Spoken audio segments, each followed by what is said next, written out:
tardes, seguimos con Getafe Negro. Gracias por venir a pesar de la lluvia y el frío que está empezando, gota fría. Esta mesa se llama La guerra contra los pobres. Hay un libro del profesor John Gledhill, aquí a mi derecha, que se llama La nueva guerra contra los pobres, que en cierto modo, bueno, ha inspirado naturalmente el título. Y la idea de esta mesa es reflexionar sobre una serie de fenómenos que se están produciendo en un mundo cada vez más raro, más cambiante, más complejo y cada vez quizás menos comprensible. Y sin embargo hay gente desde el mundo del periodismo, desde el mundo de la narrativa incluso, desde la academia también, que están haciendo grandes esfuerzos para tratar de poner algo de lógica, de comprensión en todos esos movimientos profundos, casi telúricos, que se están produciendo en el mundo de hoy, como digo, cada vez más complejo. Esta es una mesa que tratará de reflexionar y vincular temas como los emigrantes que cruzan las fronteras, los ataques que sufren indígenas que se defienden de megaproyectos capitalistas de deforestación, las guerras contra el narco, la violencia paramilitar, la industria del secuestro, qué sé yo, todas estas cosas, las periferias sumergidas en el caos, los agricultores sometidos a expolio de las multinacionales, de la industria agroalimentaria. Todo ello en medio de un panorama de gobiernos y medios de comunicación que a menudo pues, dibujan a los pobres como una, tú lo describes muy bien en tu libro, como una amenaza para la seguridad y que por tanto los reprimen duramente. Tenemos con nosotros, como decía el profesor John Gledhill. John, gracias por estar con nosotros.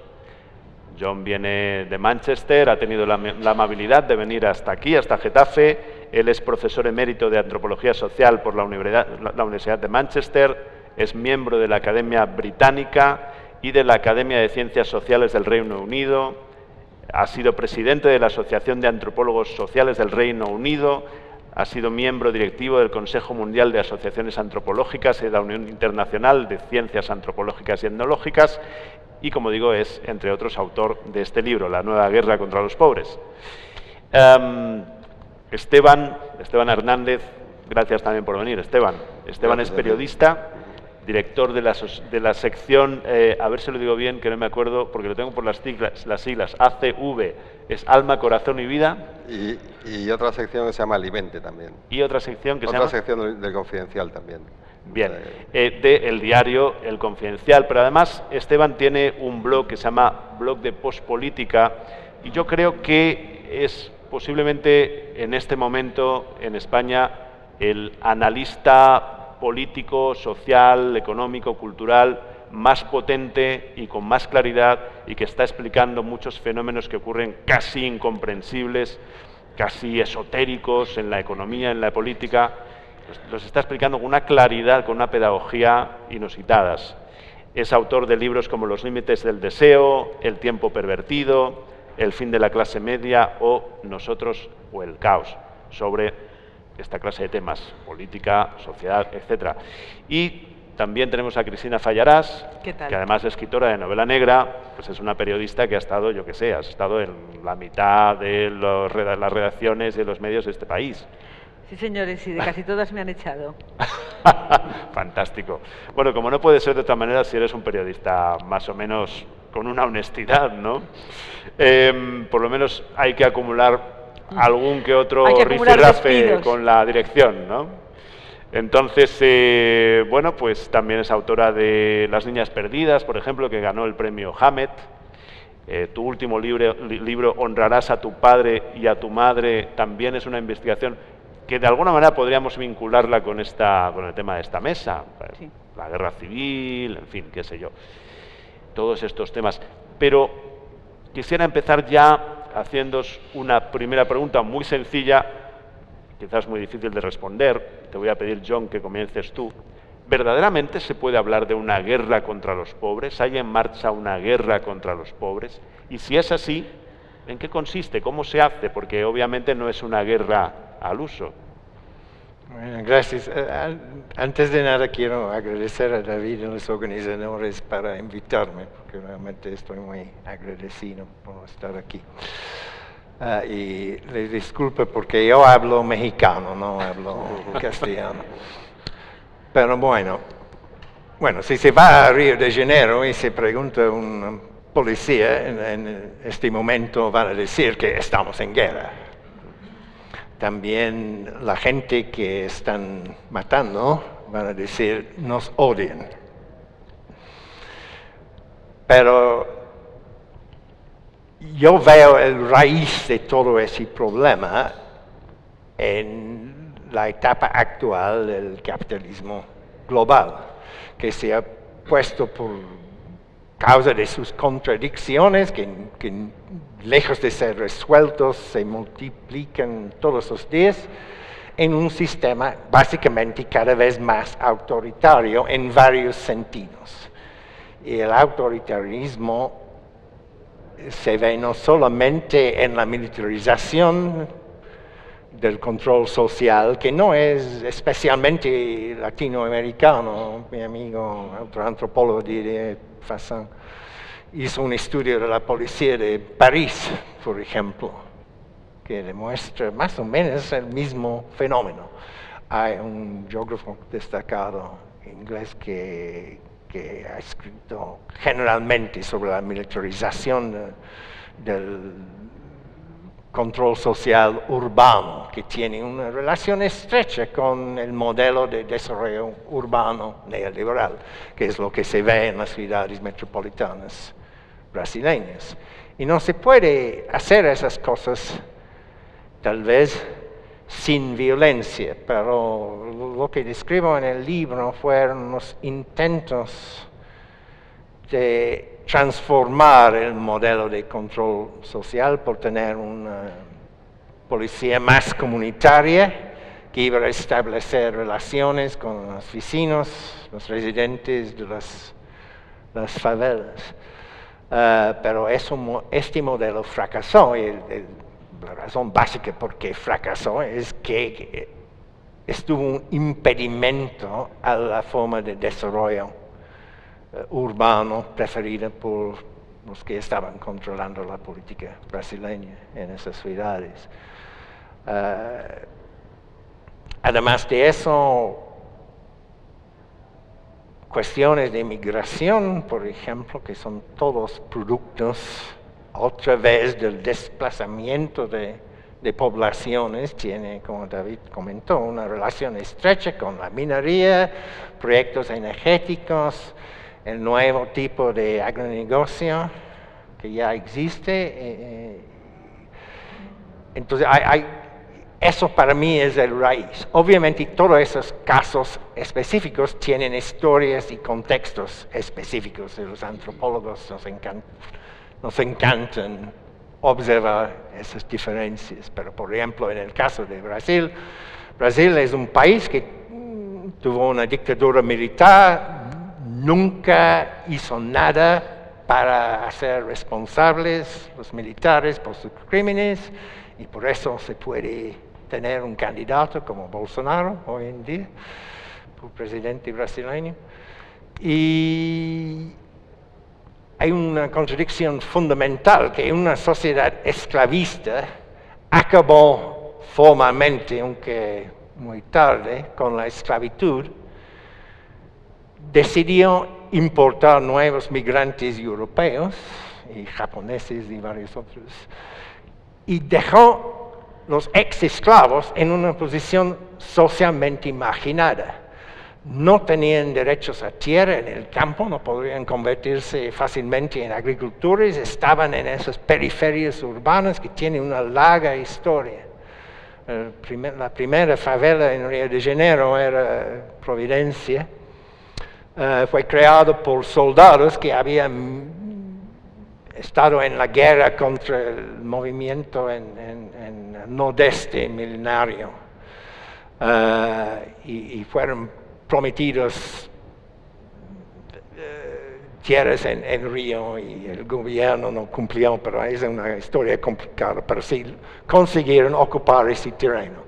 Y ese mismo terreno fue desocupado hace pocos años para el desarrollo de un teleférico y su conversión en uno de esos paraísos para inmobiliarios urbanos en que no solamente echan los residentes actuales, que son trabajadores con empleos, a la periferia urbana, que es mucho más peligrosa, sino también agarran los derechos no solamente para construir, para las clases medias, para desarrollar servicios orientados a los turistas, nuevos proyectos culturales, todos orientados. Entonces hay un desplazamiento terrible de poblaciones desde esos centros urbanos y no se puede hacer eso sin violencia.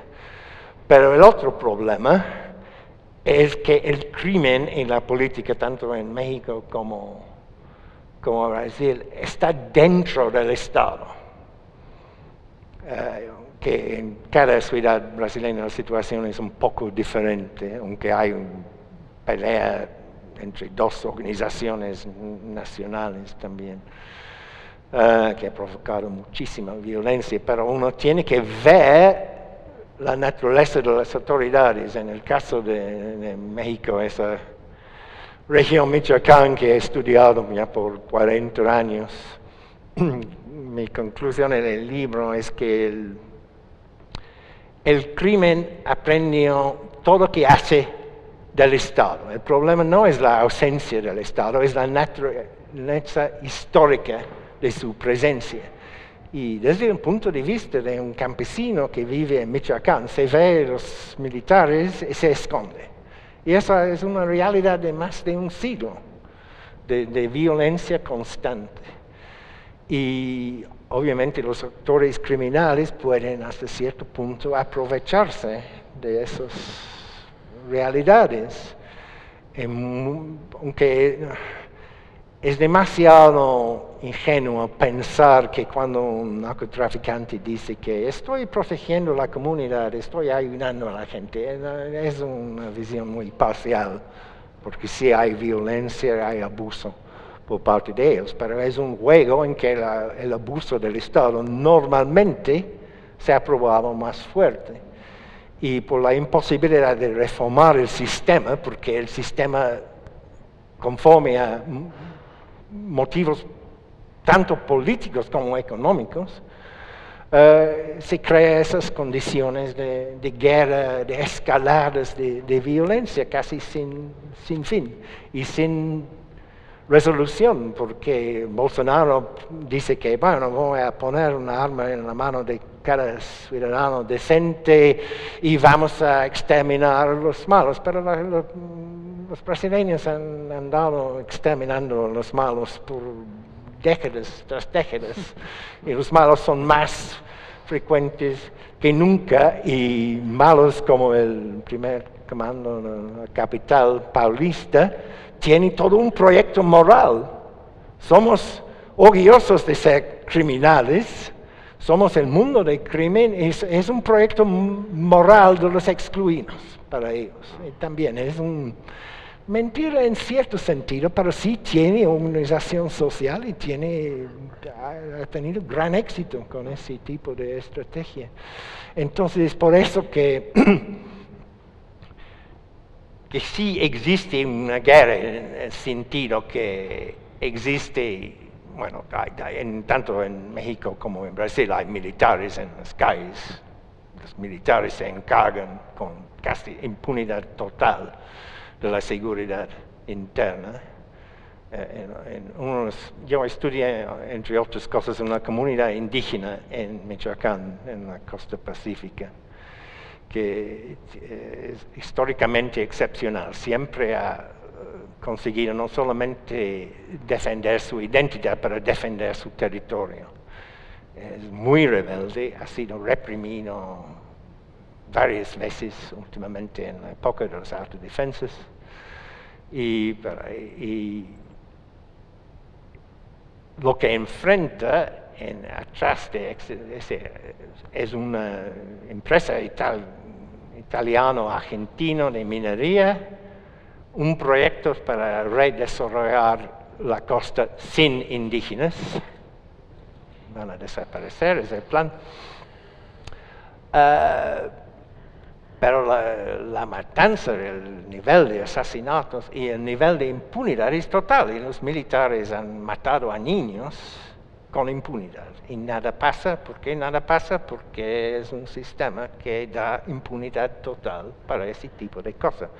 Y francamente no creo que las cosas van a mejorar mucho con López Obrador tampoco, porque López Obrador también quiere esos megaproyectos. Su Tren Maya, por ejemplo, no ha recibido una bienvenida por parte no solamente de los zapatistas, pero casi todas las organizaciones indígenas, sean los menos radicales, pueden ver que va a ser continuidad de la economía extractivista y va a seguir esas presiones que impulsan gente desde condiciones aún más violentas en Centroamérica, hacia México, etcétera, etcétera.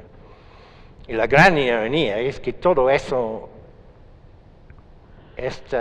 ya que existen esos gobiernos de la ultraderecha cada vez más frecuente, todos niegan la realidad del cambio climático, pero el cambio climático está provocando olas de migración nuevas enormes, que ya empezaron. La migración rural urbana, gran parte ya es estimulado por cambio climático en zonas rurales. Falta de agua, falta de productividad y va a ponerse mucho peor, yo creo.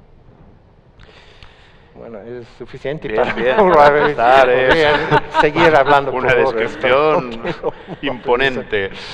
imponente. Hay que decir que John es no solo un académico, una persona del mundo universitario, es alguien que se ha recorrido de cabo a rabo América Latina, ha estado allá en los lugares, visitando, hablando con las personas, lleva muchísimos años haciendo esta labor.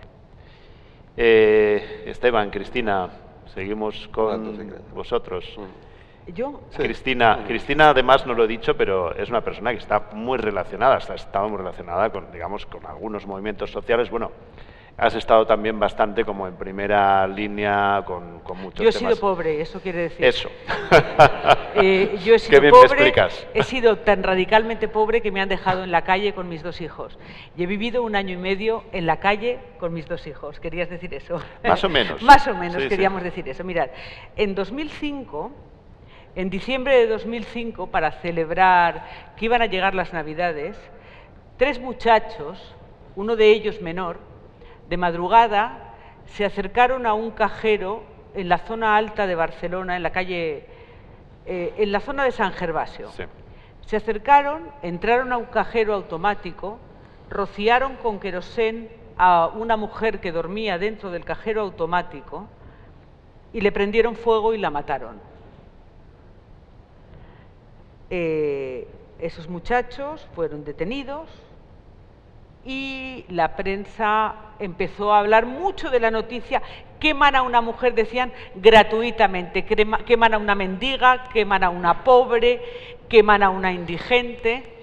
Y entonces, un par de semanas o 3 después, algún medio de comunicación entrevistó a la expareja de esta mujer, que se llamaba María Rosario Endrinal, Charo. Y la expareja de la mujer dijo: pero Charo era rica. ¿Por qué la llaman indigente si Charo era rica? Charo tenía dinero. Ella quería dormir en un cajero automático. Y entonces la prensa no sabíamos cómo interpretar aquello. Y volvimos a hablar con él. Yo no, pero sí volví a leer la noticia. No, es que Charo no era pobre.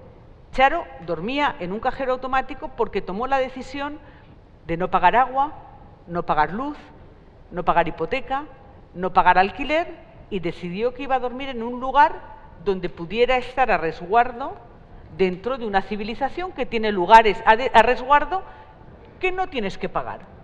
Y ocupó un cajero automático. Y me hizo mucha gracia porque, os voy a leer el titular, 10 años después, La Vanguardia, el 15 de diciembre de 2015, hace nada, a ella la mataron en 2005, el 16 de diciembre, publicó: hace un año que 2 jóvenes y un menor rociaron con disolvente a la indigente María Rosario Endrinal y la mataron. Y toda la reflexión volvió a ser sobre por qué matamos a la gente que no tiene dinero. La cuestión era, ¿por qué los medios de comunicación se negaban a admitir, una vez declarado, no ya solo por el exmarido o expareja, sino por la familia, que esta señora no es que no tuviera dinero, es que le daba la santa gana de vivir en un cajero? Se llama anomia. Anomia define la RAE como el conjunto de situaciones que derivan en el rechazo de las normas comunes o su degradación, y también la ausencia de ley. Es decir, cómo una persona dentro de una civilización, de un contexto social, de un contexto político, económico X, decide rechazar ese contexto económico y vivir de una manera X. Sin embargo, nosotras, para explicárnosla desde los medios de comunicación, necesitábamos decir que era pobre y que era una indigente, porque si no, no podíamos entenderlo, porque nosotros solo podíamos entender 10 años después, porque podíamos haber hecho investigaciones sobre por qué una mujer que tiene dinero duerme en un cajero, sobre por qué alguien decide abandonar el piso que podría pagar, porque podría pagarlo, dar de baja los suministros y irse a dormir a la calle. Podríamos haber lanzado ese tipo de pensamiento, de reflexión. No, nosotros 10 años después decidimos que era pobre y que era una indigente y que por eso estaba en un cajero. ¿Por qué? Porque para comprender que 3 muchachos borrachos la rociaran con querosén y le prendieran fuego, necesitábamos pensar que era pobre. Porque solo a los pobres se les rocía con querosén y se les prende fuego. No a alguien rebelde, no a alguien que se plantea el sistema, no a alguien antisistema o radical o lo que sea. Si te prenden fuego y te matan es porque eres pobre. No prendes fuego y matas a un ocupa, porque un ocupa tiene sus causas. Prendes fuego y matas a una que está en un cajero automático.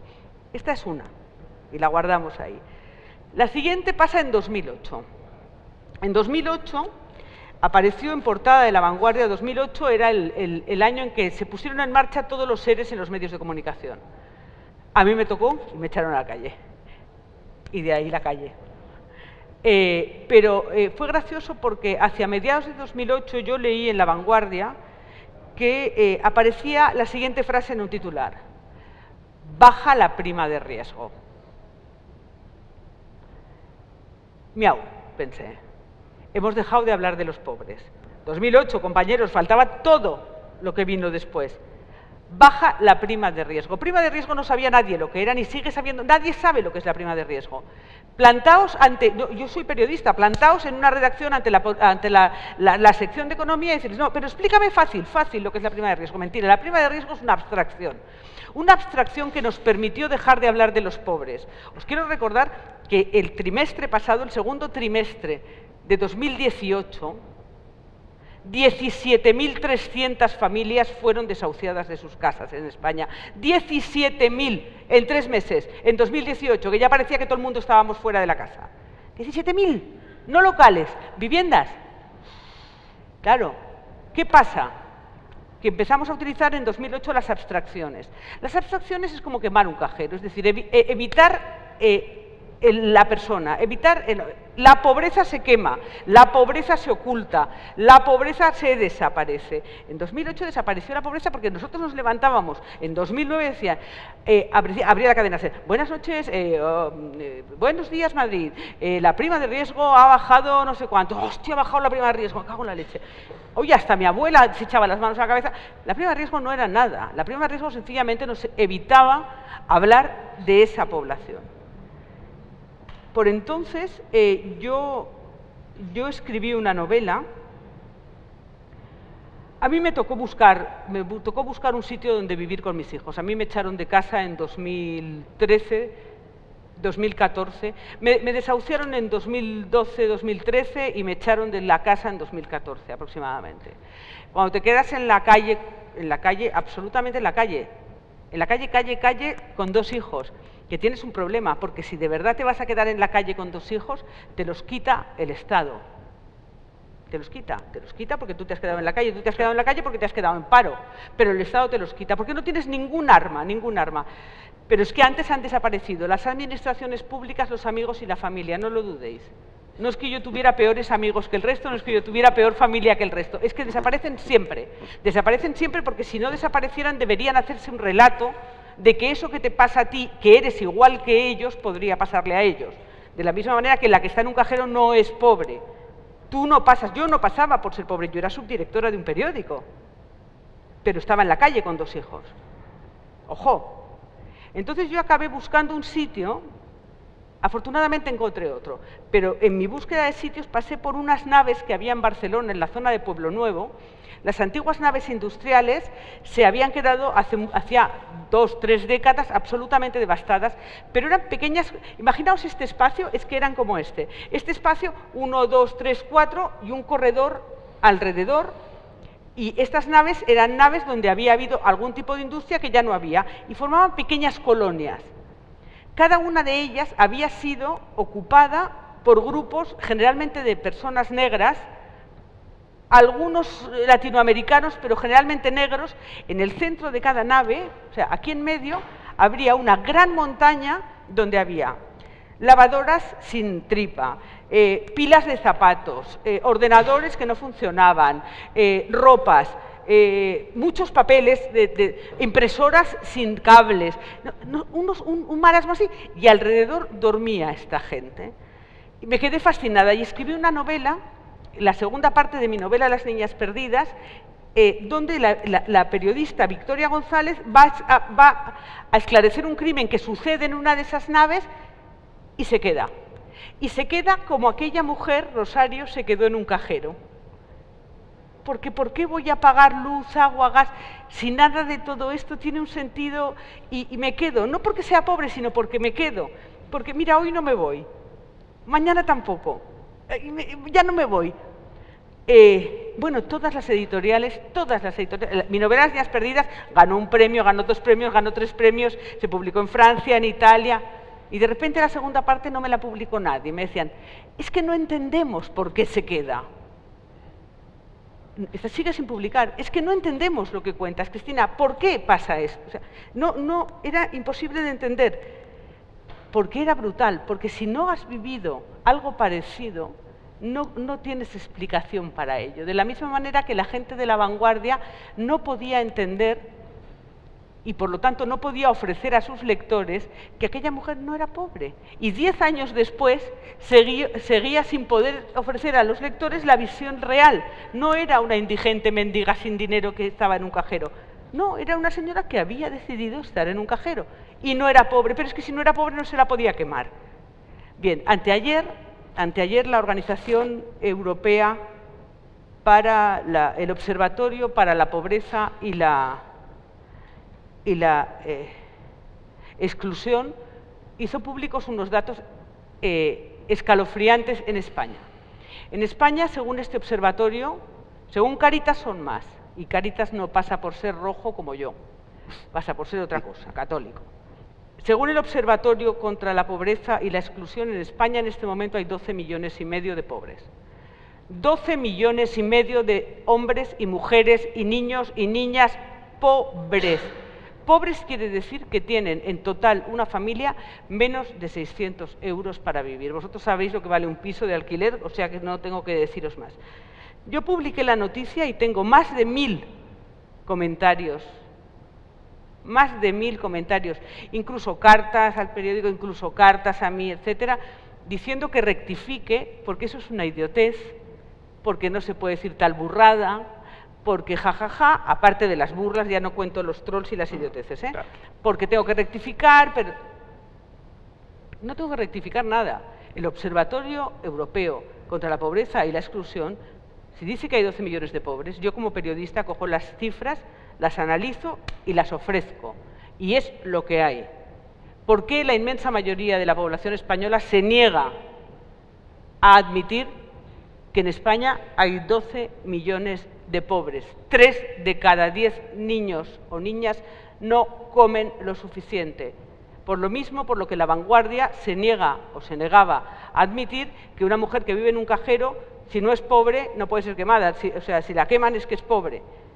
Por lo mismo que nadie, y he estado en la PA durante muchos años, te atende si te quedas sin casa, ni tus familiares, ni tus amigos. Es decir, hay algo que Adela Cortina, en su libro Aporofobia y creando una palabra nueva, desarrolla, que es el odio a los pobres, que en realidad creo que la aporofobia no es exactamente odio, sino miedo.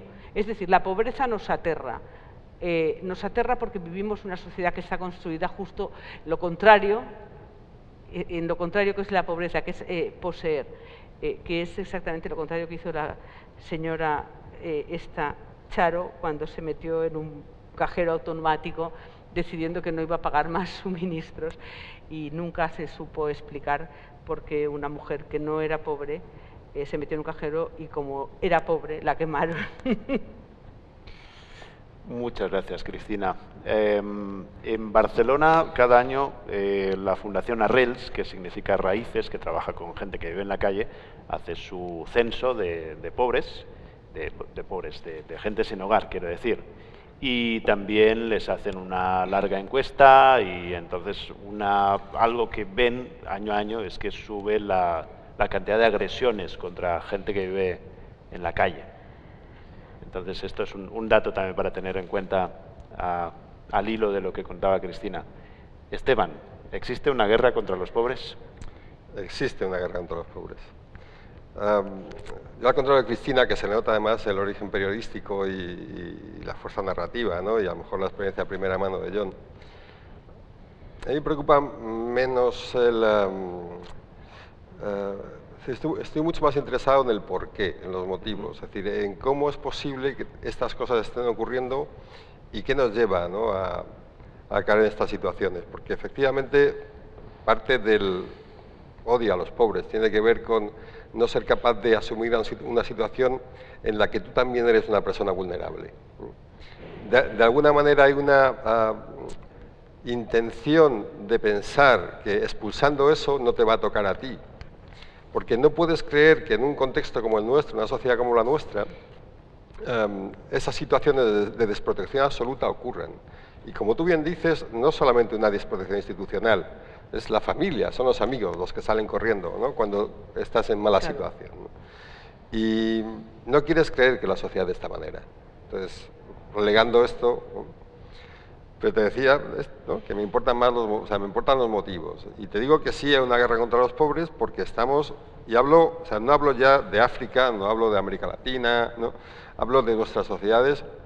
Estamos en una guerra por los recursos, donde estamos siendo habitualmente desposeídos de lo que teníamos, ¿no?, si es que teníamos algo.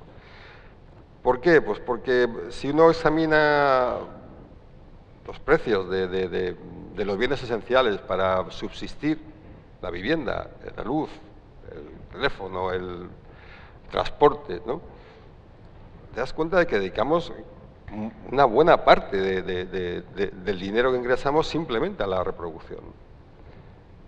Y al mismo tiempo, los salarios, los recursos no crecen en general, ¿no?, para una gran parte de la población.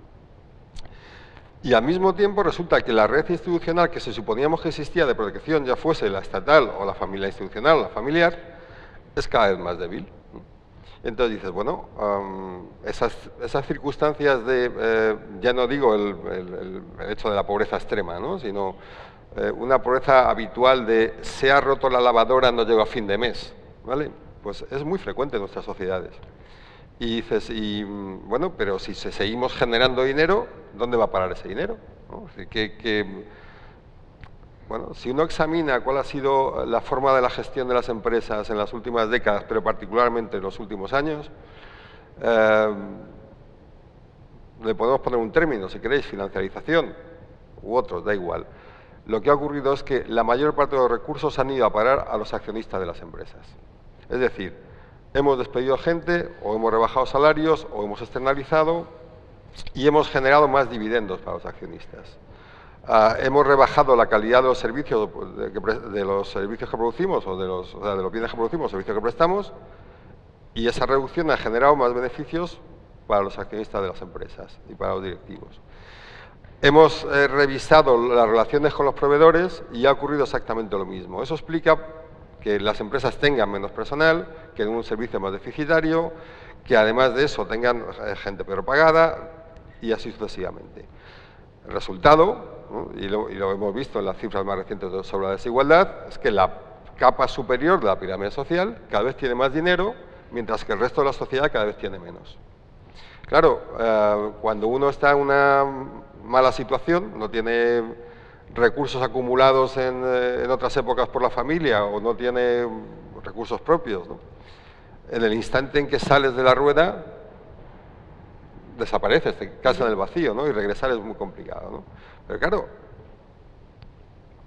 nosotros teníamos o queríamos tener una clase media protegida contra estas eventualidades.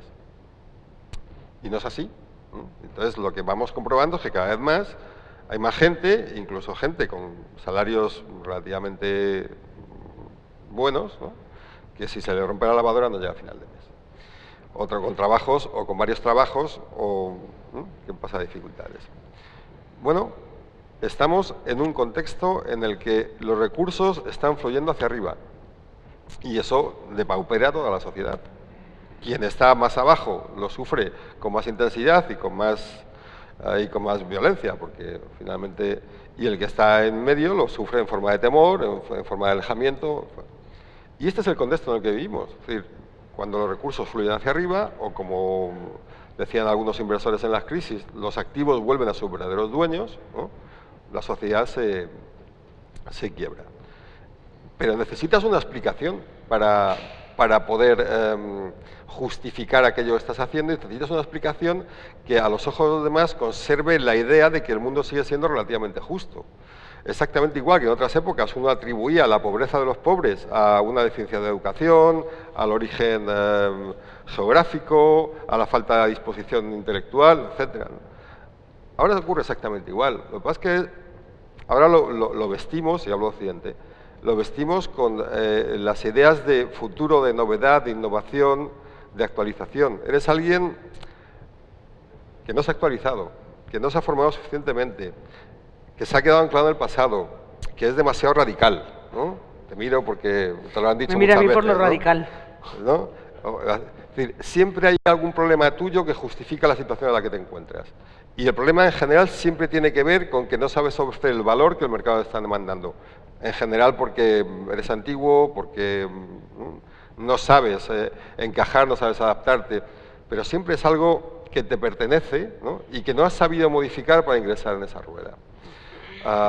Esta es la justificación. Entonces es mucho más sencillo temer y odiar a los demás pensando que efectivamente no han sabido encajar en el nuevo mundo, que pensar que tú estás sujeto a ese tipo de eventualidad, ¿no? Y por desgracia es así, porque bueno, el trabajo no es estable nunca, puedes caer, los recursos, insisto, es decir, era muy típico que un señor que venía del pueblo a trabajar a la ciudad acabase teniendo más dinero del que traía, pues porque a lo largo de una vida, tenía una casa, tenía un patrimonio, ayudaba a los hijos iban a la universidad, etcétera, etcétera, ¿no?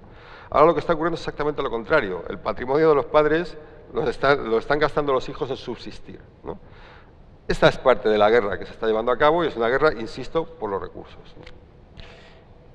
Gracias, Esteban.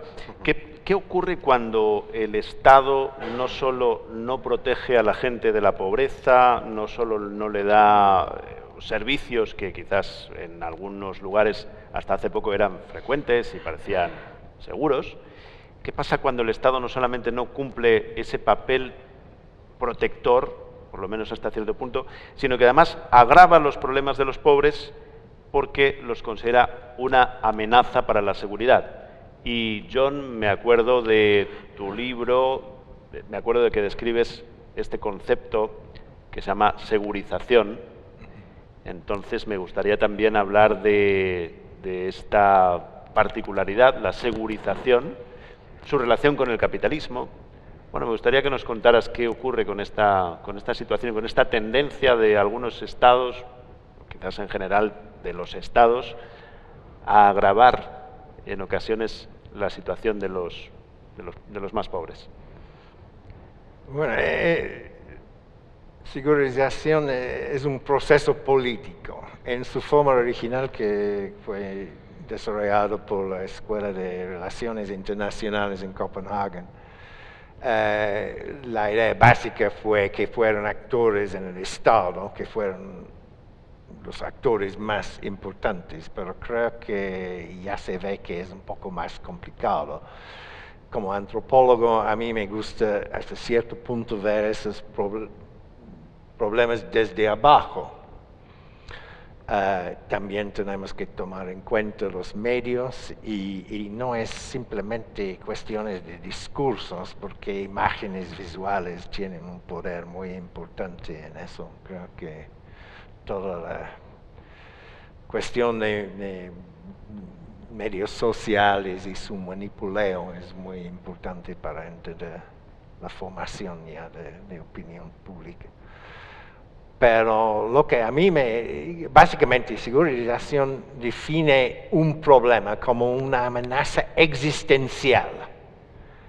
Algo. Podría ser el Estado nacional, podría ser las otras clases en la sociedad, que es la favela amenaza el resto de la sociedad brasileña, o podría ser una amenaza a la identidad nacional, la cultura dominante del país, y eso claro, obviamente es muy importante en todos esos argumentos sobre multiculturalismo y posturas xenófobas que existen en la actualidad. Pero lo que es que no se puede decretar esas cosas desde ahí, es un proceso político bastante complicado y también hasta cierto punto un proceso social. Voy a dar un ejemplo, que sería más claro. Una cosa que yo investigué fue la situación paradójica que policías que eran negros, gente de fenotipo negro, que ellos mismos vivían en barrios pobres de la periferia urbana, podría tratar a los residentes de los barrios donde actuaban como policías de una manera explícitamente racista, llamándolos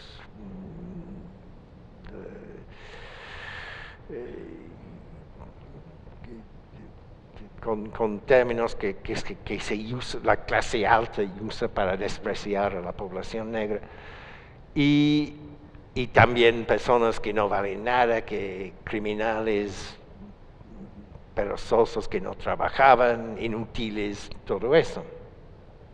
Y se puede ver que la estructura jerárquica de esa sociedad ha creado una situación cotidiana en que cada quien como individuo lucha por su dignidad, porque el efecto jerárquico es borrar la dignidad de la mayoría, de la gran mayoría de la población. Todos se encuentran humillados, hasta los mismos oficiales de la policía se encuentran humillados por sus superiores sociales y se quejan de eso con frecuencia. Entonces, cada quien lucha por su dignidad y para comprobarse una persona de bien, una persona digna de respeto. Y por lo tanto, cualquier infracción pone en peligro la posición de todos. Entonces, un residente pobre dice que yo soy un trabajador, se usa esa expresión bandido versus trabajador para distinguir la población. Pero mi vecino, su hijo es un bandido. Entonces, ellos son bandidos. Entonces, eso se ve a los niveles más bajos de la sociedad. Y es por eso que esa gente, ella es un resultado que yo he encontrado y muchos otros investigadores, que hay un interés popular, aún dentro de las comunidades más pobres, en políticas de seguridad pública de mano dura. Políticas de exterminio, hay escuadrones de exterminio dentro de la policía baiana, por ejemplo, y que tienen el apoyo del recién reelegido gobernador del estado petista, que es muy apegado a la mano dura, ha defendido policías responsables por masacres con números considerables de jóvenes negros a la misma vez, masacre total, emboscadas para matar a gente. ¿Y por qué eso? Porque es políticamente muy exitoso. Ganó el 75% del voto en el primer turno de las últimas elecciones. Y eso es el problema, entender por qué esos discursos y posturas desarrollan raíces en la sociedad, en la vida cotidiana, que son aceptables por muchos ciudadanos. Y el otro aspecto de la teoría de Copenhague es que obviamente el reto político para los que somos más progresistas es desegurizar el asunto, decir que eso no es una amenaza, ese grupo no amenaza a nadie. Y es cierto, la gente yo he estudiado un barrio de 60,000 habitantes en Salvador Bahía, en la periferia urbana, y sí tuve que resumir su perfil social en una frase, diría que van mucho a la iglesia. Son todos trabajadores. Hay criminales, pero no es la comunidad. El problema es un discurso que dice que todos están involucrados. Pero el problema es que es un discurso compartido con los mismos residentes hasta cierto punto. Y tengo datos etnográficos espantosos sobre este tipo de cosas. Y el otro aspecto, en un intento de estudiar más la racionalidad de la policía, hizo un experimento, un estudio de policías femeninas de origen social humilde, ese tipo de policía negra de barrio pobre, que eran muy apegados a esos modelos nuevos de hacer el trabajo de la policía de una manera comunitaria. Y es muy interesante lo que dicen sobre la cooperación y las instituciones y sus propias dificultades como mujeres. Uno de mis informantes dijo, bueno, soy evangélico, después de 10 años de trabajar con hombres de ese tipo ya prefiero mujeres. Pero lo más interesante es que su proyecto fue exitoso porque estaban muy apegados, eran voluntarios, hicieron el trabajo muy bien y fue un modelo de lo que podría ser. El problema es que no es así en la ciudad en general, fue un experimento más o menos exitoso, pero muy local que no tuvo ningún efecto sobre la criminalidad de la situación más general. Pero solamente una de ese grupo de mujeres todavía sigue en la policía, todos se dedican a otras cosas, porque es imposible trabajar en este tipo de ambiente. Y se desanimaron enormemente por la experiencia.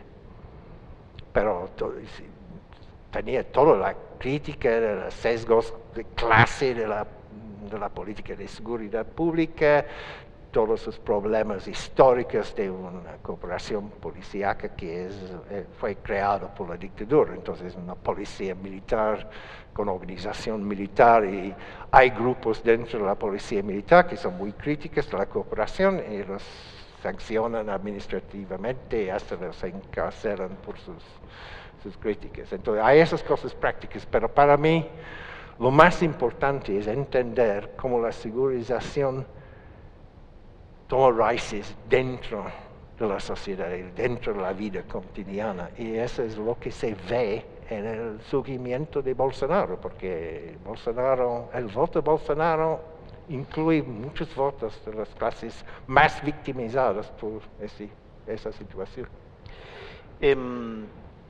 Gracias, John.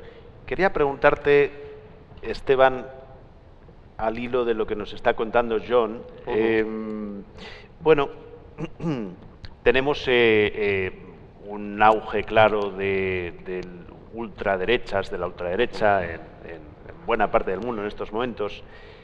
Tenemos por otro lado a mandarines del sistema como Pinker, que más o menos vienen a decirnos que no, que en realidad todo va bien y lo que pasa es que no estamos analizando los macrodatos como deberíamos hacerlo. Y en medio de todo esto, te quiero preguntar cómo se relaciona el aumento de la desigualdad con el aumento del voto a la ultraderecha, que está capitalizando, al parecer, el aumento de la desigualdad. Es muy raro. Sí, pero yo creo que tiene mucho que ver con cosas que ha contado John. Yo creo que acabas de describir bastante bien la posición, digamos, entre la derecha y la izquierda, que podríamos llamar sistémica, ¿no? Uno dice, bueno, tenemos un problema de seguridad, hay que resolverlo, ¿no? Y otro dice, no, no tenemos ningún problema porque las cifras están bien y todo está bien, que es lo de Pinker, ¿no? Entonces, la mayor parte de nosotros nos encontramos con una negación a partir de unos gráficos de la realidad que vivimos cotidianamente. Entonces, nos chirría mucho, ¿no? Si uno examina, por ejemplo, el norte de Europa, un entorno bastante estable, con unas, digamos, prestaciones de estado de bienestar muchísimo mejores que las nuestras, verá cómo en los últimos años ese nivel de vida está descendiendo y de una manera preocupante. En ese contexto es mucho más fácil creer, ¿no? Y esto la derecha lo ha hecho repetidamente desde Reagan, ¿no? Atribuir a un mal exterior los déficits internos. No tenemos dinero para sostener el estado de bienestar porque lo gastamos en los inmigrantes. Aquí viene mucha gente, nuestros recursos se agotan y por lo tanto no os puedo atender bien a vosotros nacionales porque los recursos se han ido para otro lugar. Ese es un discurso típico de la derecha del norte de Europa. En el sur se puede hacer menos porque las situaciones están más extendidas y porque aunque pueda funcionar más o menos, hay un elemento clarísimo geopolítico de salida de la Unión Europea que está muy presente, mucho más en la izquierda del sur, y también, aunque también la del norte, ¿no? Te lo digo porque esto ha sido la manera típica de gestión de las sociedades desde hace 4 décadas, si queremos. Cuando uno examina los discursos que puede estar trazando o que pudo trazar Bush, nos describía un peligro enorme para la civilización, un peligro oculto, el otro, que estaba circulando de alguna manera por ahí, que exigía una respuesta contundente e inmediata por parte de Occidente. Teníamos que ir a una guerra, invadir allí, pero también protegernos aquí, porque ocurría... Bueno, ese tipo de discurso funciona, porque atribuyes los males de una sociedad a un actor extraño, a partir del cual puedes cohesionar la sociedad y defender incluso los problemas que se están generando. Tú no dices el estado de bienestar no funciona, o no dices tenemos un problema aquí, dices nos asaltan los islamistas, o señalas que los recursos se los están gastando los emigrantes. Por lo tanto, es una vía de salida relativamente buena para captar ese voto de gente descontenta que encuentra una explicación rápida a las dificultades cotidianas. Pero claro, tampoco podemos, o sea, también tenemos que entender una cosa, es que los entornos deteriorados normalmente suelen producir violencia porque las sociedades se empiezan a organizar. Cuando uno, bueno, pues ve México, ¿no?, por ejemplo, ve Libia, ve distintas partes del mundo, te das cuenta como ante la ausencia de Estado los poderes pequeños han ido tomando partes del territorio y a partir de ahí han establecido sus propias reglas, que se parecen mucho a los de arriba, ¿no?, a través de bandas, a través de... Y ese camino genera una tensión muy fuerte entre, digamos, las instancias o los poderes institucionales y los poderes de resistencia, que son poderes también muy dados a la violencia. Bueno, en esa tensión entre unos y otros, normalmente el que sale perdiendo es el moderado. Si uno repasa lo que ha sido la historia de Oriente Medio, ¿no?, donde gran parte de la contestación a los regímenes oficiales en la década de los 60 eran grupos de izquierda, y ves cómo esa traslación se ha pasado hacia los grupos islamistas, te das cuenta de que si algo ha desaparecido allí, ha sido la gente que estaba en medio de unos y otros y que podía establecer una determinada capacidad de llevar el sistema por un buen camino. Todo esto lo que hace es fomentar que los radicales de un lado y otro crezcan y expulsa, ¿no?, aquello que podía dar una salida medianamente razonable. Bueno, en ese contexto estamos. Yo creo que el problema de la ultraderecha es que necesitas, de una manera muy expresa, culpar, ¿no?, a los demás de lo que está ocurriendo, y no nos olvidemos que buena parte del discurso de esta derecha, de la ultraderecha, de la de Reagan y la de Bush y tal, finalmente tiene un responsable último. O sea, ellos dicen, bien, los inmigrantes vienen aquí, ¿no?, pero ¿quién los trae? ¿Quién los deja entrar? ¿Quién les permite? Los liberales, los liberales americanos, ¿no?, o los socialdemócratas europeos, es decir, la gente bien intencionada. Este es el problema. Si acabásemos con esta gente, es decir, si esta gente fuera expulsada del gobierno, no habría ningún problema porque cerraríamos la puerta a cualquier amenaza. O sea que, junto con una identificación del mal externo, hay una propuesta de cambio bastante radical del orden interno y de la manera de gestionar las sociedades. Y en ese contexto es donde estamos ahora. No. Bueno, está bastante complicado. Así que yo concluyo. Sí, y además te iba a hacer otra pregunta, pero concluye. Vamos a coger una cosa. Vamos a coger a Charo Drinal en su cajero. Anomia, ¿ok? Charo Drinal no quiere pagar sus suministros, no quiere participar en una economía que es esto, no quiere participar en esta sociedad. Charo. Luego vamos a coger a mis negros, en aquella nave como esta que estaba llena de restos de lo que somos, que ya no funcionaban y sin embargo parecían útiles, tan útiles como para juntarlos y esperar que dieran algún fruto. Cuando yo le pregunté al Ayuntamiento de Barcelona por qué no vaciaban esas naves, por qué no sacaban a aquella gente que había ocupado las naves, me contestó, bueno, es que nadie los ha denunciado, porque aquellos que eran propietarios de las naves ya se fueron. Y digo, bueno, y no habría no tenéis ninguna normativa municipal que impida esto. Y me dijeron, a no ser que los niños estén sin escolarizar, no. Me pareció fascinante. Me pareció fascinante que la idea de que la normativa para que una persona funcione socialmente no sea que tenga techo, no sea que pueda o no comer, no sea que pueda o no cumplir unas normas sanitarias, sino que los niños estén o no escolarizados. Y más allá, cojamos los desahucios. Es decir, Charo Drinal ocupa un cajero porque está en contra, toma una decisión y participa de algo que llamamos anomia, que es decir, yo no participo de unas normas que son las que vosotros, aquellas por las que vosotros regís, y la matan, y la queman, y deciden que es pobre y por eso la matan y la queman, pero no es pobre.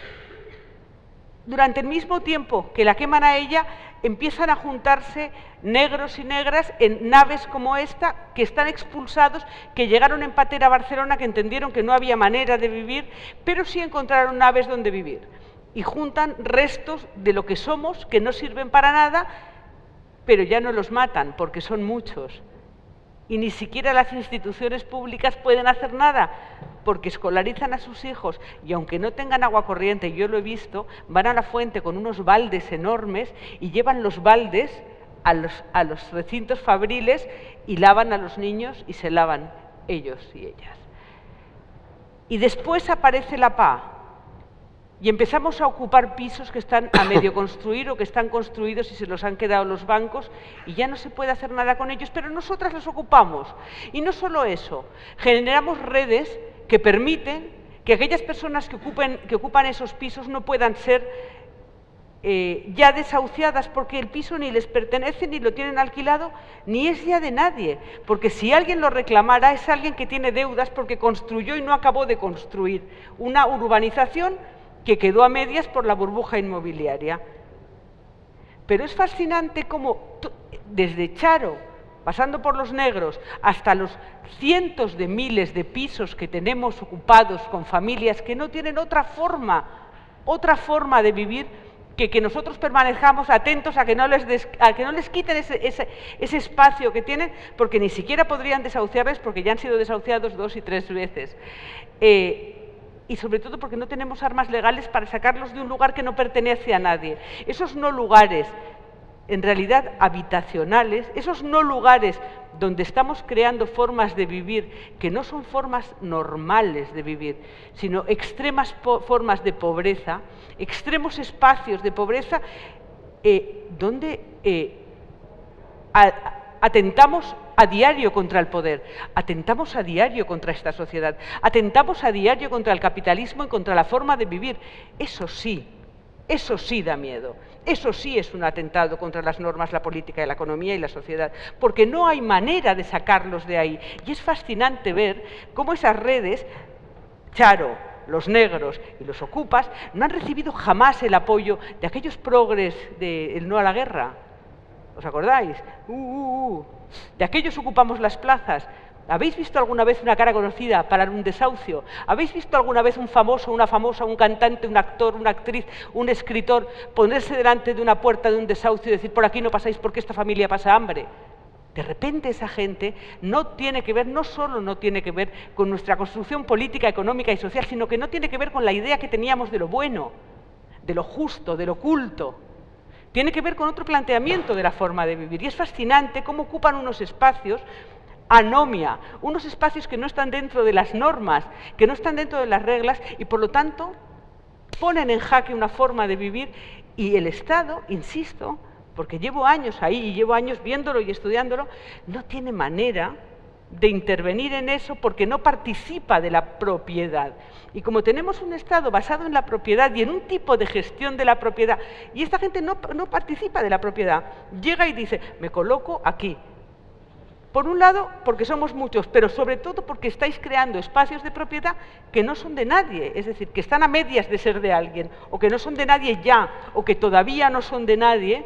El cruce entre ese espacio y el tiempo en el que todavía no y ya no, es fascinante porque crea un enorme globo de ataque social, económico, a una forma de ser, no a un Estado, sino a una forma entera de ser bestial, que va desde mi mujer Charo, de aquel cajero en 2005, al último desahucio que fue ayer en Madrid, que tienen que revertirlo porque han descubierto que es que la casa de la que los sacan, no los pueden sacar porque no es de nadie y no han encontrado al propietario ni a la propietaria. Esto es fascinante.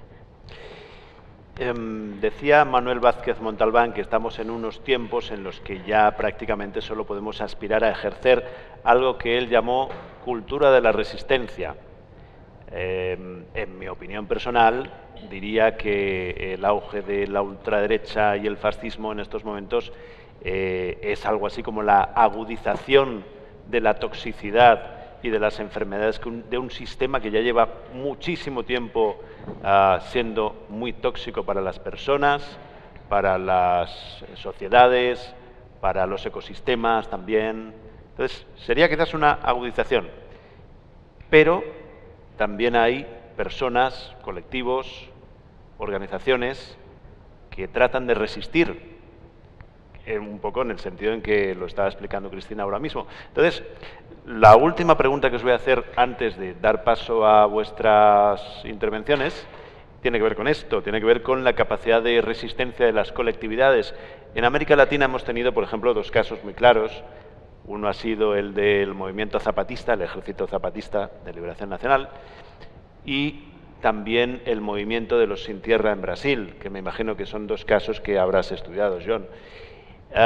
Hay muchos más y hay desde organizaciones sociales hasta movimientos políticos, movimientos por los derechos de las minorías, movimientos por los derechos de las colectividades de los obreros.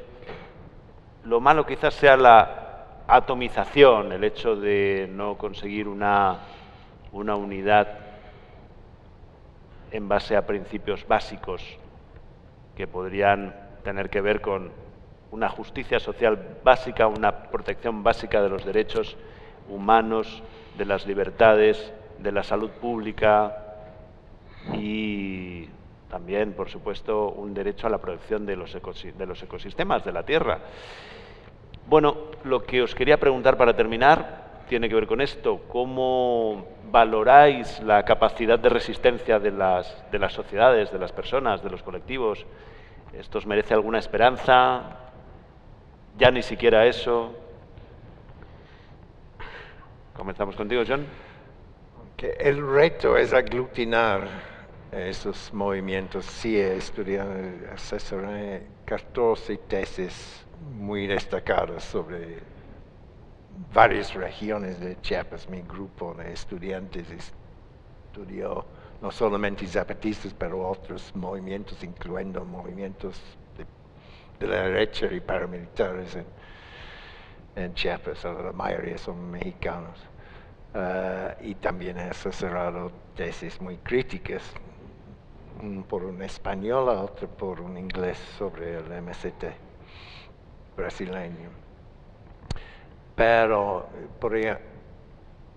el MST, por ejemplo, pretende convencer a gente que vive en ciudades volver al campo y reclamar la tierra, que es enormemente difícil en Brasil, porque Brasil nunca tuvo una reforma agraria seria y el agronegocio es una de las fuerzas más poderosas en el país políticamente, con todo el aparato del sistema judicial y la policía a su comando en zonas rurales. Es otra fuente de violencia, sobre todo últimamente han matado a muchos activistas indígenas y senderistas otra vez. Pero los de Centera nunca consiguieron, y uno de mis alumnos hizo un estudio etnográfico de sus intentos de aglutinarse con los movimientos de las favelas, y realmente hay la gente que vive y se cría en la ciudad no se ve como el mismo tipo de persona que la persona rural. Hay un gran prejuicio contra la gente del campo en las ciudades brasileñas, y todo eso es una reflexión de otro tipo de cambios provocados por el capitalismo neoliberal, el individualismo, la destrucción de identidades colectivas y su sustitución por la creación de la identidad por medio del consumo. Y que desgraciadamente los gobiernos de la izquierda han patrocinado ese tipo de desarrollo. Entonces, eso sigue siendo enormemente difícil por varios motivos, ¿no? Principalmente la represión, porque la fuerza represiva en este caso es enorme. En Chiapas es un poco más complicado, porque los Chiapas nunca disfrutaban de una hegemonía total en Chiapas. Hay otros movimientos sociales, se pelearon entre ellos. La postura antipolítica de los zapatistas ha sido una navaja de doble filo realmente, porque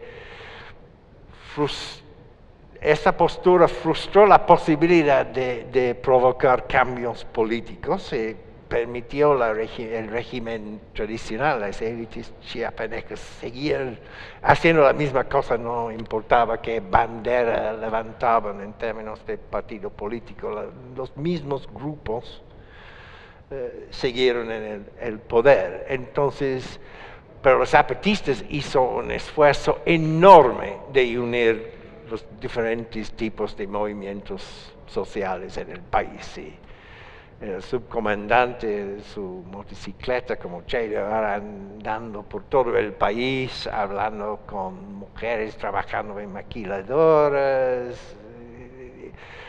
todo un intento de reconstruir la noción de una resistencia de clase, básicamente en base a los elementos comunes. Pero tuvieron más éxito con la tarjeta de la identidad indígena, que es un poco ridículo, porque el subcomandante Marcos obviamente no es un indígena, y yo no veré los indígenas de Chiapas de una manera tan romántica. Personalmente son comunidades difíciles para el etnógrafo, con muchas facciones, etcétera, etcétera. Pero sí hicieron un esfuerzo, pero no consiguieron desarrollar ese tipo de movimiento de múltiples perspectivas. Ese es el problema del movimiento desde abajo, es que cómo se organiza el movimiento total, se pone en fragmentos y tener una postura antipolítica. Los partidos políticos tienen la función supuestamente de aglutinar a fuerzas sociales diferentes, y sin una organización de este tipo y sin una pretensión de controlar por lo menos algunos elementos del poder estatal, es muy, muy difícil ver cómo se puede avanzar. Los zapatistas ya se encuentran declarándose en contra de López Obrador con razones perfectamente legítimas, en el sentido que si López Obrador no va a cambiar la economía política de México mucho y va a aceptar el nuevo Tratado de Libre Comercio, etcétera, etcétera. Pero realmente tiene que haber una reformación de la vida política en general, que se enfoque no solamente en las autonomías y los movimientos fragmentados desde abajo, pero en su aglutinación. Eso es la tarea política enormemente difícil, pero necesaria todavía. Pero alcanzar esa meta va a ser cada vez más difícil, realmente. Sin embargo, tenemos tantas espadas de Damocles colgando sobre nuestras cabezas que Bueno, si no sí. lo alcanzamos, lo tenemos muy mal. Y obviamente la izquierda tiene una tradición tan espantosa de pelear entre ellos, como se ve en Brasil actualmente. Realmente no, es un desastre, realmente. Pero es que en los márgenes la izquierda no existe, de la misma manera que no existe la derecha. Es decir, hay unos márgenes de exclusión. Si cogemos los ámbitos de exclusión, los parámetros en los que se mueven son de supervivencia, no son de participación política, y eso es imprescindible entenderlo. Es imprescindible entender cómo cuando fuerzas hasta tal forma la supervivencia de un grupo humano dentro de una sociedad rica, hablo de la española o de cualquier sociedad europea y también en parte de México, cuando fuerzas hasta tal punto la supervivencia, hay una población que hace plap, plap, y se va a unos márgenes que ya no forman parte, y son los excluidos. Los excluidos no se organizan de una forma que nosotros entendamos políticamente de forma tradicional. No es una forma tradicional de izquierda y derecha. Y sí, por supuesto que hay armas, y además hay unas armas extraordinarias, porque las armas de todo movimiento revolucionario, de todo movimiento organizado, de cualquier movimiento que necesite ser articulado, cuando tú te preguntabas, ¿y cómo se articula y cómo se organiza? En este momento está claro, es decir, ¿quién organiza los movimientos, cualquier movimiento? La comunicación. ¿Qué ha cambiado? Que los propietarios de los medios de comunicación han sido siempre los propietarios del capital. Si no tenías capital, no tenías medio de comunicación, y de repente algo ha cambiado bestialmente, que aparece la comunicación, puedes usarla o no, puede gustarte o no, pero es gratis. De repente puedes crear redes de comunicación a través de la red, a través de Internet, como sea. La red es gratis y puedes crear unos mecanismos en red que gestionen unos mecanismos de identificación. Desde el feminismo lo sabemos perfectamente, y desde la violencia también. Como los mecanismos de identificación que crean los testimonios, bla, bla, bla, bla, bla, bla, bla, crean una memoria colectiva al margen de la sociedad. Y al estar al margen de la sociedad, esa memoria colectiva crea una especie de memoria del extrarradio, que crea unas normas que son de supervivencia. Ya veremos dónde van. Es decir, yo me peleo siempre porque yo soy marxista, entonces yo quiero todo el tiempo llevarlo a mi terreno, pero es absolutamente imposible. ¿Por qué? Porque son de supervivencia. Es decir, tú a alguien que está buscando dónde mete a dormir a su hijo esta noche, o que está buscando qué come su familia esta semana, no le puedes decir, pero bueno, ¿tú eres marxista o eres trotskista o eres...? No, no eres nada, estás luchando. Pero la posibilidad de crear una red de muchas personas que luchan por eso es una creación de red de extrarradio, no participan. Hay que penetrar la política. Es imposible. Es decir, no solo es imposible que penetre en la política, sino que es imposible una participación como nosotras creo que lo entendemos tradicionalmente, participación política. No, es que no son de Podemos, no, es que no son de Izquierda Unida. Nos ha jodido Mayo con las flores, y es que no tienen casa, ¿qué coño van a ser? Ni de Podemos ni de Vox, no son de nada, son de sobrevivimos. Y de repente aparece la PA. Aparece la PA, tío, crea una red bestial extrarradial, absolutamente fuera del sistema, y te pone una alcaldesa en Barcelona. Ma qué cosa. ¿Y qué hacemos con esa? Y de repente ven que meten algo en política, y no solo lo meten, sino que pensaban que lo metían poquito a poquito y se les pone arriba. Y no hay cómo manejarlo. Y se dan cuenta, o sea, la evidencia de que no. Es decir, de que es algo que no estaba maduro para crecer ahí, y sin embargo la red sigue tejiendo otro tipo de sociedad común, de protección común, de política común, que no tiene que ver con lo público, sino con lo común. Es decir, que evita tratar de lo público, porque lo público tiene que ver con el Estado, pero crea una idea de lo que es lo común, porque es lo de todos, para ir tirando. Esto es un ir para atrás brutal, y sin embargo un ir para atrás brutal porque destruye gran parte de los mecanismos con los que nos habíamos dotado, no solo democráticamente, sino institucionalmente, y sin embargo creo que es una forma de sobrevivir a una destrucción tremenda que se nos venía encima. Y ¿qué hacemos? ¿Cómo se salva? Bueno, pues es evidente que las personas, cuando tienen que dar de comer a sus hijos, se salvan. Esteban. Bueno, esto es un asunto de poder, ¿no? Y parte de la gestión de poder tiene que ver con saber fraccionar las resistencias. Y un sistema, si favoreces a pocas personas, pues más necesitas todavía fraccionar resistencias, porque son mucho más amplias, ¿no? Bueno, en nuestro sistema hemos tenido, hablabas tú de la cultura de resistencia, y ahora la cultura de resistencia, por desgracia, está representada por la derecha populista, ¿no? O sea, en la estética, en las formas, bueno, desde luego no podemos afirmarla como tal, pero es la fuerza de resistencia, ¿no?, al orden establecido en Europa y también en Estados Unidos, ¿no? Lo cual nos genera un problema, porque es verdad que el sistema en el que vivíamos tenía una manera, digamos, de girar un poco, y pasó con la socialdemocracia de las últimas décadas, ¿no?, que era una especie de vestimenta un poco más amable respecto del modo de gestión económico, que no variaba, que era más o menos igual en todas partes, y ahora se ha dado un giro e ha ido hacia una postura más agresiva, mucho más ligada a lo nacional, a un intento de Estados Unidos de recomponer el orden geopolítico, en fin, vamos hacia otro lado, ¿no? Con lo cual, lo primero que hacemos es constatar que la resistencia la están llevando a cabo fuerzas que nos gustan menos, ¿no?, que no fuerzas que nos gustan más.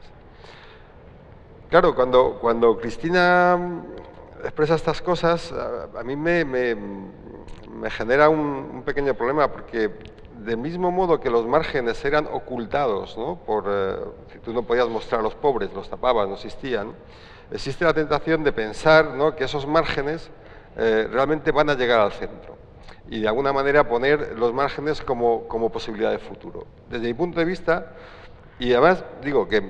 pero eso no lo he dicho yo he dicho justo lo contrario. Me parecen experiencias además muy necesarias, ¿no?, porque obviamente si estás desprotegido y encuentras asistencia en el colectivo, pues es mucho más fácil que salgas adelante, ¿no? Es verdad que esas asistencias a veces se producen desde el punto de vista identitario. Tú eres un inmigrante irlandés, vas a Estados Unidos, te juntas con los irlandeses, hacéis redes, claro, y votáis a quien tengáis que votar para que os favorezca, por ejemplo, ¿no?, y suele ocurrir. Pero digo que en última instancia me resulta irrelevante, que es normal que la gente que no tiene apoyos encuentre apoyos en algún lugar y teja sus redes, y me parece imprescindible, ¿no? Ahora, yo creo que la resistencia, en cualquier sentido, puesto que esto es una cuestión de poder, cuanto más poder tengas, más resistencia haces. Y por lo tanto, si la resistencia es institucional, es decir, si hay mecanismos institucionales que están en poder de gente que quiere cambiar las cosas, será mucho más sencillo modificar algo, ¿no?, que si estás en los márgenes y tienes el poder, digamos, de determinadas redes que no tienen más que sus manos, ¿no?, por así decir. No es imposible, pero es más complicado. Entonces, yo sí creo que, desde luego, esto pasa por tener una mucha mayor fuerza institucional en Europa, en España, en los ayuntamientos. Es decir, pasa por tejer iniciativas políticas que puedan sostener otro tipo de iniciativas y puedan dar un giro al sistema. ¿Es factible? Sí. ¿Es probable? No. Pero estamos en ese contexto, ¿no? Sí, yo quería decir una cosa. Yo no he dicho que en ningún momento, yo no quería decir en ningún momento, Esteban, que esta gente participe. He dicho justo lo contrario. Es decir, es excluida. Y en tanto que excluida es paralela. Sí, lo sé. Es que no, de hecho no aspira a participar. Estamos creando una exclusión que nos rodea. Sin duda. Sí, pero digo, el problema que yo no hablaba de ellos, hablaba de ti. Es decir, exactamente igual que cuando hablo de los pobres, ¿no? Lo que me interesa es que entendamos que esa situación concreta es una situación en la que cualquiera de nosotros puede caer. No es una situación excepcional, no es algo que está ahí fuera y le ocurre solo a una determinada gente. Entonces, esa conexión, ¿no?, entre lo que está fuera y lo que está dentro, que es la conexión, o sea, es decir, el elemento borrado en esencia, ¿no?, de este tipo de vida, estamos en una situación enormemente frágil, incluso los que creemos que tenemos una posición estable, es imprescindible para entender dónde estamos. Del mismo modo, se puede caer en la tentación, no por parte de estos colectivos que no participan políticamente, sino por fuerzas políticas que sí participan, de creer que la solución está en hacer y potenciar esos márgenes. ¿Por qué? Porque creo que eso tiene poca efectividad real, en mi opinión, ¿eh? Pero digo que no hablo de que ellos quieran montar eso y participar y tal y cual, hablo de que nosotros podemos creer que eso puede ser la solución. ¿Vale? Sí, pero fíjate que yo lo que creo es justo lo contrario, es decir, que esos márgenes de exclusión, de esos márgenes de exclusión no han participado ni movimientos políticos, ni culturales, ni sociales, ni de ningún tipo. Lo que yo estoy poniendo de manifiesto es que se están creando dos sociedades paralelas, y son paralelas y funcionan paralelas y por ahora no se penetran, no hay una intersección. Una es esta y otra es la que ha caído. La que ha caído no puede subir porque ha caído, y bastante hace con sobrevivir. Yo me acuerdo cuando escribía La puta calle, cuando me desahuciaron, intentaba explicar la sensación que teníamos los que habíamos caído de que era imposible volver a donde estábamos. Imposible porque cuando te quedas en la calle y vives en la calle durante 1 año y medio con 2 niños, es absolutamente imposible. O sea, yo la primera vez que aparecí en una tele y me dijeron, aquí una desahuciada, y dije, hola, ¿qué tal una desahuciada? Pensé, no volverás a ser periodista en tu puta vida.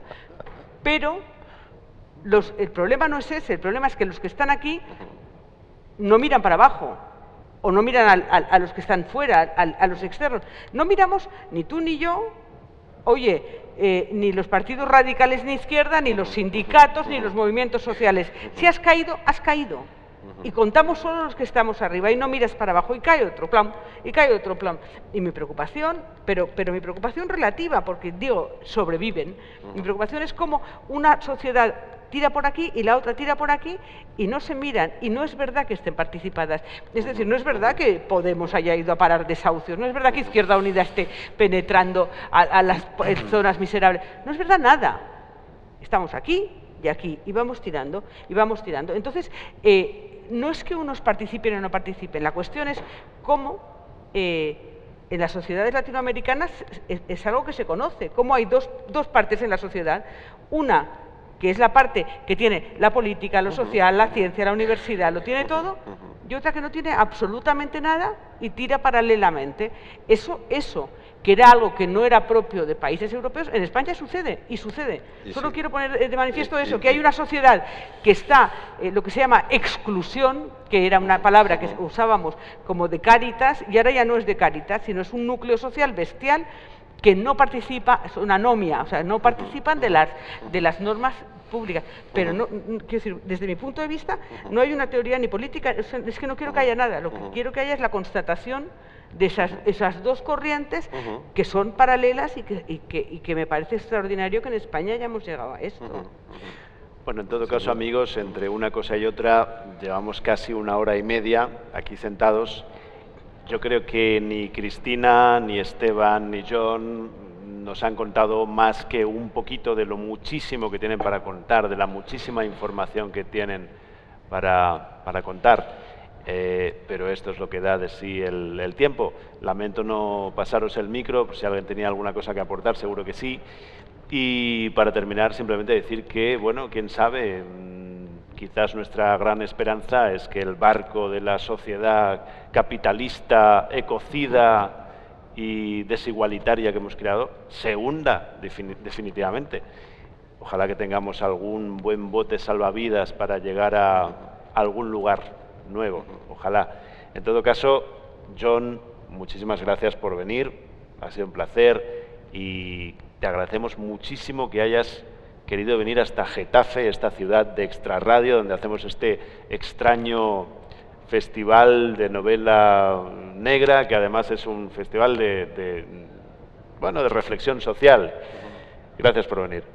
Y gracias, Esteban, gracias también por tus artículos, que la verdad es que en estos momentos para mí son importantísimos para comprender el mundo cada vez más raro que estamos viviendo. Déjame decirte que deseo que el festival sobreviva durante muchas ediciones más, ¿no? Que es una iniciativa estupenda y me encantaría tener un recorrido muy largo. Pues ahí estamos. Y Cristina, gracias también, que además eres una ya vieja amiga y más bueno, amiga que vieja, lo sabes. Por supuesto, por supuesto. Y muchas gracias. Yo quiero reivindicar Getafe como, yo por lo mío, como ciudad luchadora, como ciudad reivindicativa y como ciudad que ha estado al frente de casi todos los movimientos que han cambiado la sociedad de España en los últimos 40 años, por lo menos. Gracias a todos vosotros por venir también. Muchas gracias.